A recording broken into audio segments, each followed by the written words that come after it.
ঘরে থাকা ২-৩ রকমের সবজি আর এক টুকরা মাংস দিয়া বাসায় বানাই লইলাম রেস্টুরেন্ট স্টাইলের চিকেন ফ্রাইড রাইস। এই ফ্রাইড রাইসটা খাইতে এত বেশি মজা হয়েছিল যে আমি একলাই ২-৩ প্লেট খেয়ে লাইছিলাম। কেমনে বানাইছি সবকিছুই শেয়ার করবো আজকের ভিডিওতে। তো প্রথমেই আমি একটা পাতিল বহাই দিলাম। পাতিলের ভিতরে এখন আমি দিয়া দেবো সামান্য পরিমাণের তেল। তেলটারে সুন্দর মতো গরম করে নিব। তেলটারে গরম হইলেই আমি দিয়া দিব হইলো কিছুটা পেঁয়াজ আর কাঁচামরিচ। এই পেঁয়াজ আর কাঁচামরিচ ছাড়া কিন্তু কোনো কিছুই বানানো সম্ভব না, তাই না? পেঁয়াজ আর কাঁচামরিচ সব রেসিপিতেই লাগে। যাই হোক, এখন আমি এক টুকরা চিকেন লয়ে লইলাম। এক টুকরা মুরগিরে আমি কুচি কুচি কইরা কাইটটা লইছি। এই এক টুকরা মুরগি দিয়েই কিন্তু আমি আজকে চিকেন ফ্রাইড রাইসটা বানাবো। তো যাই হোক, এখন আমি আদা রসুন বাটা দিয়ে দিলাম। আদা রসুন বাটা কিন্তু সব কিছুতেই লাগে না, আবার কিছু জিনিসে না দিলেও চলে না। তো যাই হোক, আমি কিছুটা গরম মশলা গুঁড়াও দিয়ে দিলাম। সয়া সস কিন্তু দিতেই হয়, কিন্তু আমার কাছে সয়া সস ছিল না, যার কারণে আমি দিতে পারি নাই। তো যাই হোক, আমি এখন মরিচের গুঁড়া আর ধনিয়া গুঁড়া দিয়ে দিলাম। তারপরে আমি সুন্দর মতো কিছু সবজি আছিল আমার ঘরে, যেগুলো দিয়ে আজকে আমি ফ্রাইড রাইসটা বানাবো।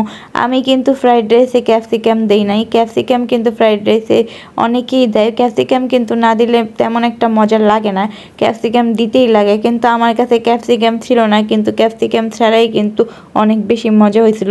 তো যাই হোক, আমি যে সবজিটি আমার কাছে আসলো ওটি দিয়েই আমি আজকে রান্নার ট্রাই করতেছি। তো যাই হোক, আমি কিন্তু অল্প পরিমাণের ফ্রাইড রাইস বানাইতেছিলাম। তো আমি একটা ডিম দিয়ে দিলাম। শুধু মুরগি দিলেই কিন্তু হইব না, সাথে কিন্তু ডিমও দিতে হইব। আর আমি একটা সসের প্যাকেট থেকে ১ প্যাকেট সস দিয়ে দিলাম। তো সব কিছু দিয়ে এখন আমি ঝাঁকানাকে স্টাইলে নাড়াচাড়া করতেছি।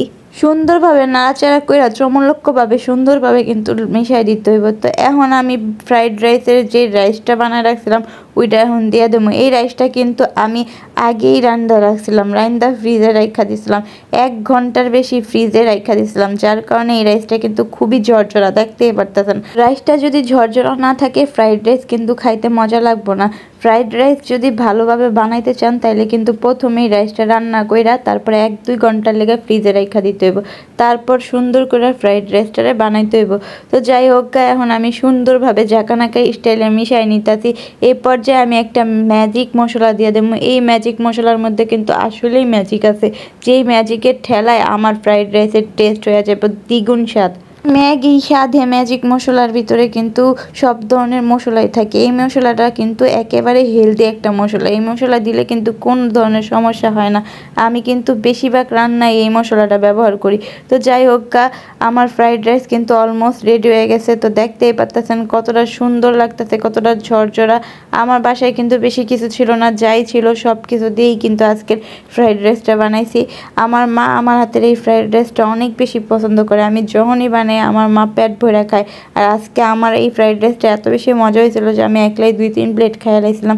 তো যাই হোক, আজকের ভিডিওটা এই পর্যন্ত। ভিডিওটা কেমন লাগছে অবশ্যই কমেন্ট করে জানাবেন। আর কে কোন জায়গা থেকে দেখতেছেন অবশ্যই জানাবেন। তো সবাই ভালো থাকবেন, সুস্থ থাকবেন। আল্লাহ হাফেজ, বাই বাই।